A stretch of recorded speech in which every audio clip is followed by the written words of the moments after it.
Саламатсыңарбы, менин сүйүктүү окуучуларым. Анда эмесе тарбиялык саатка көңүл бурабыз. Кыргызстанда 9-сентябрь комуз күнү деп белгиленет.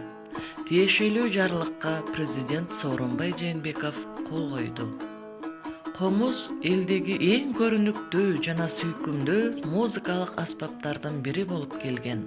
Илгерки заманда комуз үнү ар бир кыргыздын боз үйүндө жаңырып турчу.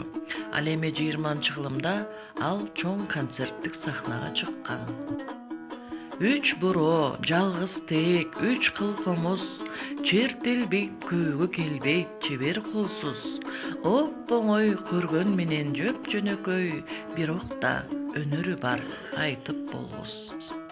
Балдар, силер төмөндөгү видеодон комуздун түзүлүшү, алардын аталыш тарыхы жана улуу комузчулардын өнөрлөрүн, комуз күүсүнө күбө болосуңар.